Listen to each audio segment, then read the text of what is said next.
And this is Mike, and today we're going to show you the installation of an HMI unit. One door, two side lights. When you arrive at the customer house, you want to make sure you unpack the unit, take it out, and put it in a safe place. You want to open it up and take a measurement of your unit. After taking measurement of your unit, you want to proceed to the customer's house and remove the interior casing. Once you remove the interior casing, you take a measurement of the old unit and match it with the new unit, and you want to make sure that your sizes are exact. Then you want to check your color and your swing. You want to check the unit for any damages and make sure that all parts are present. Now that you have checked your measurements and your color and your swing, you can proceed to remove the customer's unit and prep the opening. Make sure you remove all nails and screws that are holding the existing door in place.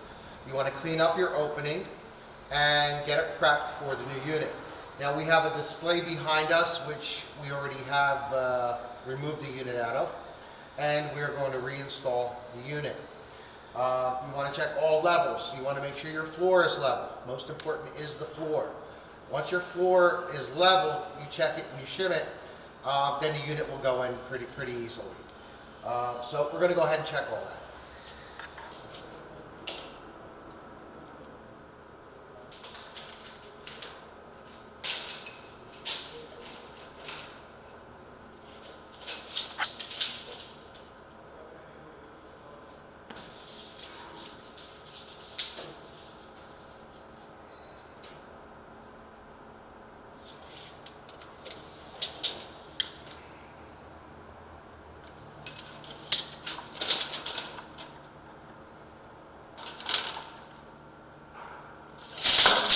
Now that we have verified that our measurements are good, now we're going to check the levels. We want to check our jams.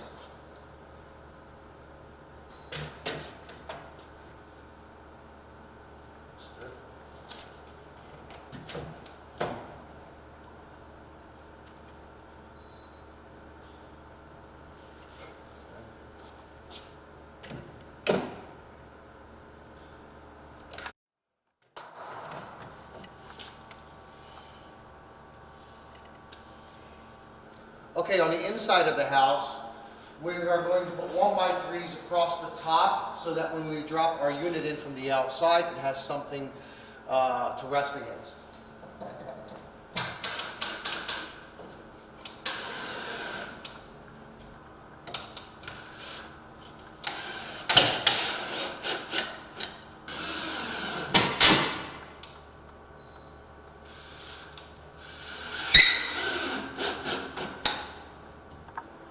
Now we are prepared to put our unit in. Before we put our unit in, we want to make sure that we either silicone the bottom, the base. We can put 4 layers of silicone across the bottom and rest our unit on top of it. Or what we do have here at HMI is a threshold sealer. It's a foam tape. This is a perfect barrier against drafts and any type of moisture that might be coming from underneath. It is self-adhesive. It's sticky on one side. We'll just peel and stick.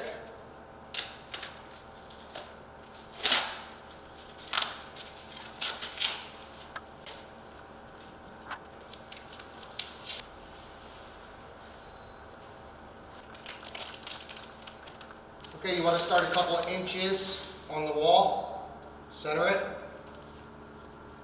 and stick it.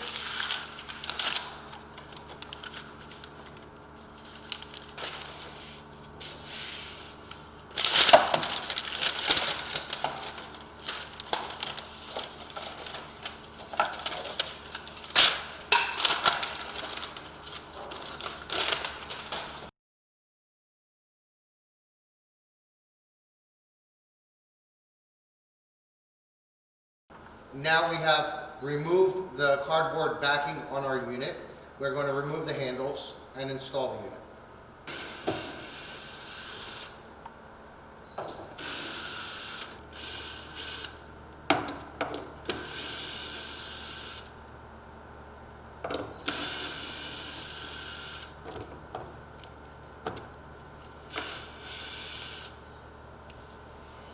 On the bottom of our unit, we have a metal plate. This is to protect the corner from any damages. You want to make sure you remove this, because if you don't remove it, this can conduct the cold over to the inside of the threshold, because we do have a thermal break there.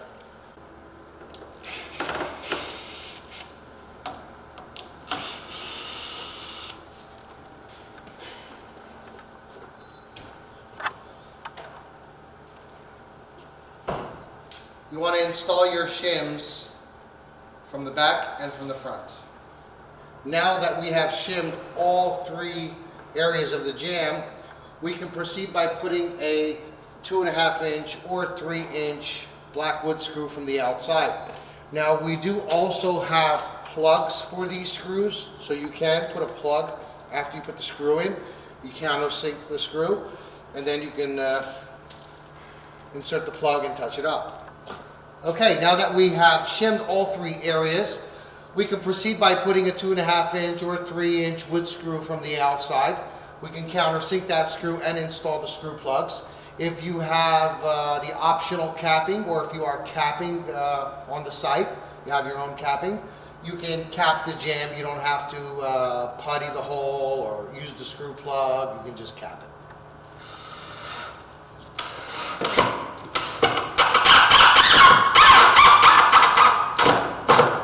Now that we have our top screw in, we want to check the level and put the bottom screw.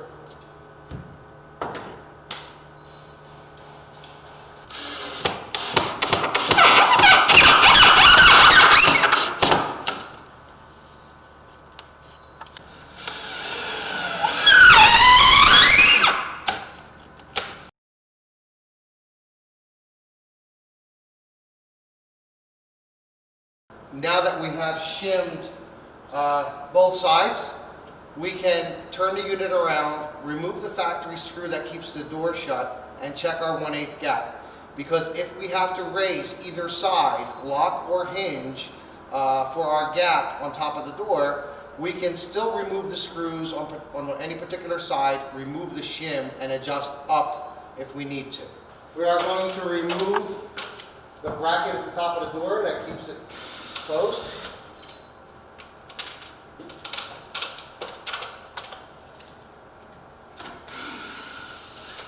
We're going to check our gap, which looks good. But if our door was rubbing over here, that would tell us that we need to raise that side. But our gap is good. We don't have to raise either side. And it's 1/8 all the way around. Our installation is level. Now we can proceed in cutting the shims and putting our hardware on.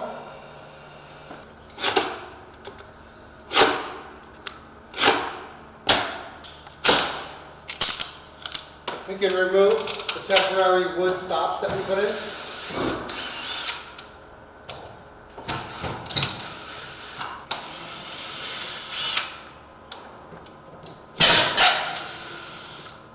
Okay, I'm going to install the hardware. Start with the back sets.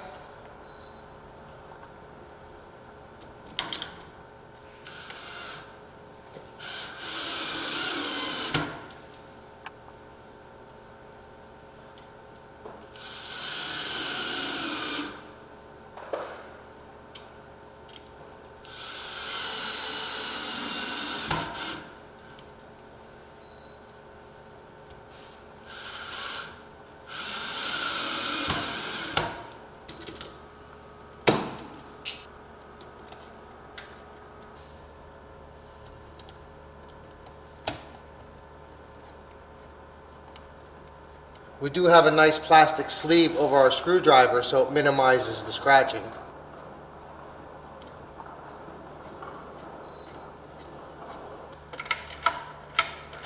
We do have these plastic rings in our screw packs. They fit onto the knob. That is, if the lock loosens up, it minimizes the scratching. One on the outside, one on the inside.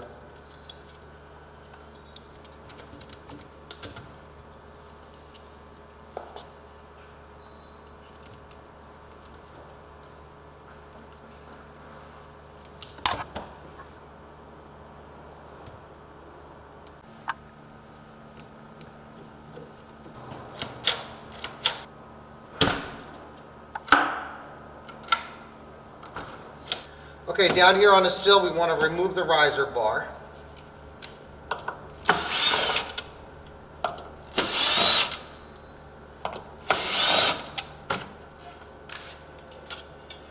We want to drill 3 holes.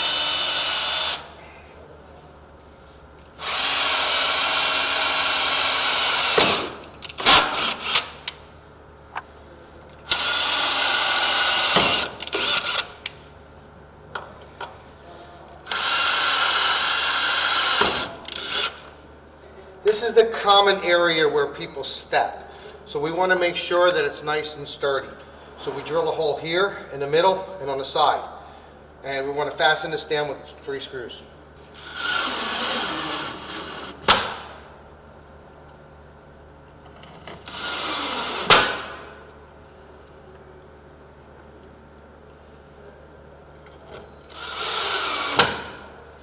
Install your riser bar.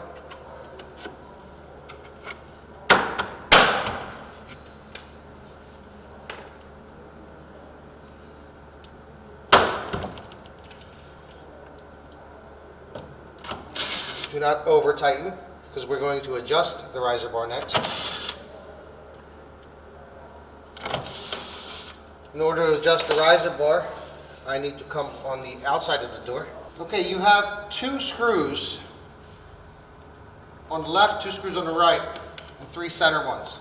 Okay, I left these loose so that the screw that is underneath I can loosen, which will raise the riser bar. Then afterwards we will lock these screws down to hold the setting in place. What we want to do is we want to raise the riser bar so that it hits the bulb seal and squashes it halfway.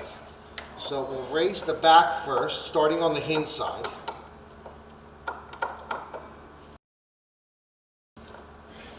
And then we'll close the door slowly and watch the bulb seal.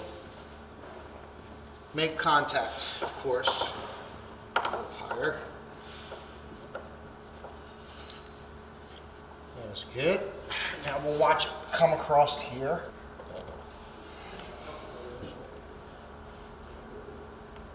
Okay, now we'll skip over this one because it's a top screw. Go to the next bottom screw, we'll raise that one.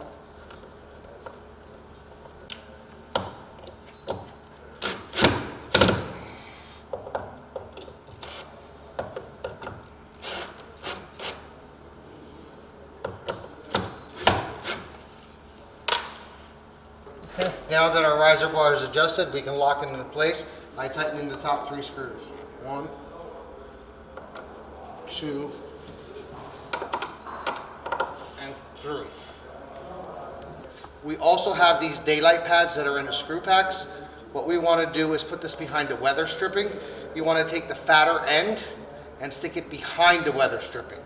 You want to peel the tape. I'm going to pull the weather stripping open, stick it right behind, right on top of the riser bar, and tuck the weather stripping back. Okay, now we're going to take the measurement so we can cut our brick molding.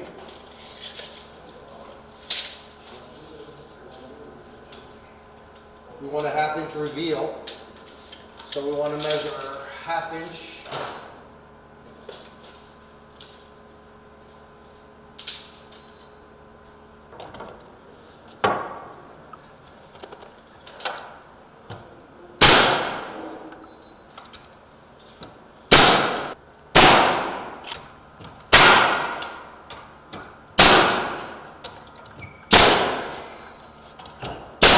Okay, now we're going to measure for the header.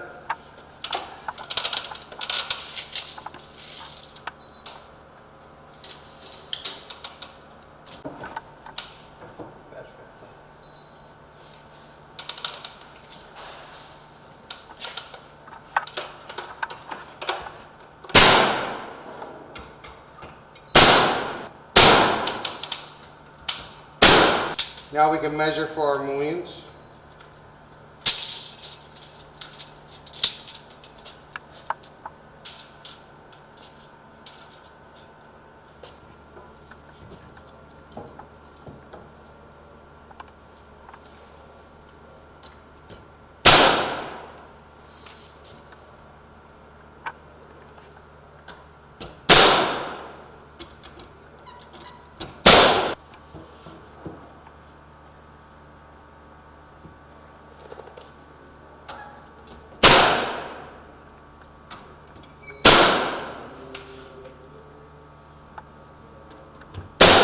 Now we're going to cut off our excess trim here.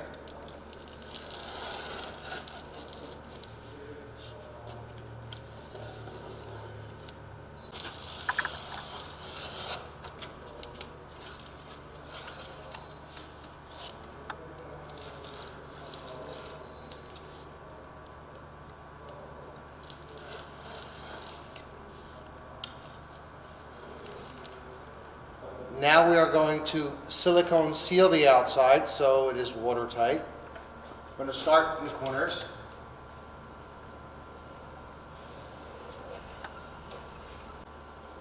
Where the brick mold and the jamb meet.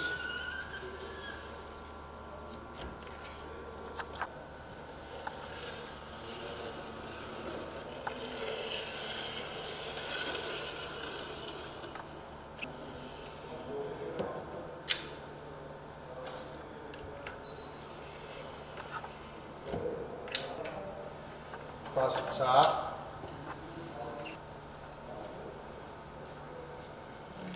Across the bottom. Corners. In front of the sill. Around the molding.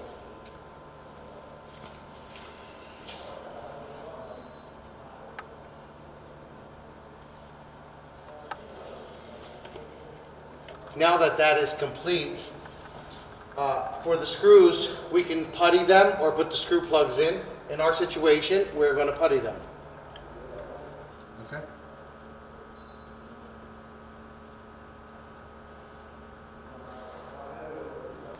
That would complete the outside of the installation. Now to the inside. Before we put the interior casing, we want to make sure we insulate so there's no draft coming from around the unit. You want to wear a set of gloves if you're sensitive to installation.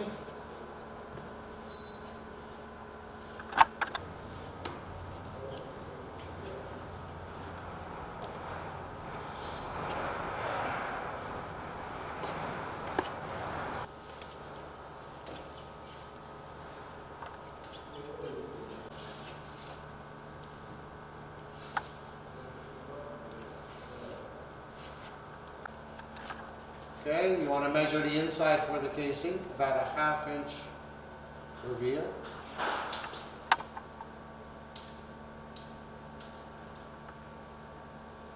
Okay, we are going to cut our seal tape at the bottom.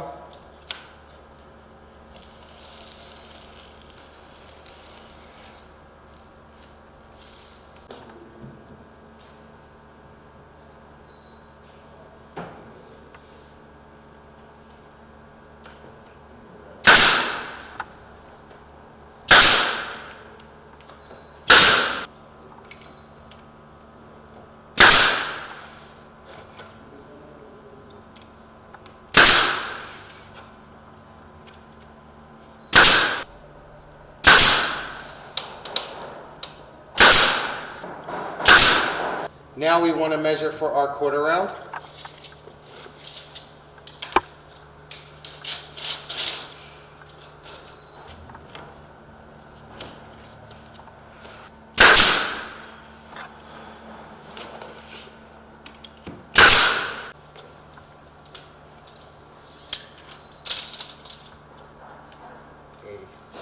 Okay, now we can measure for our mullions because they will sit on top of the quarter round.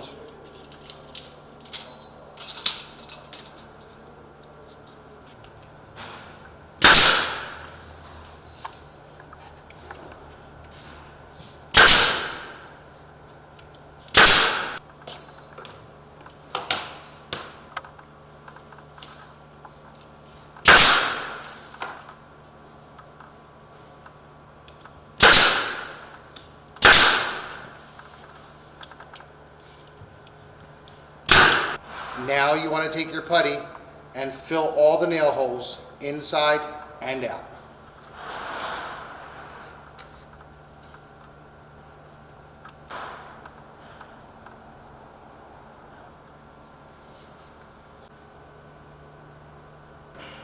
Now that we are done puttying our nail holes inside and out, we are finished the installation of our unit. Thank you for watching.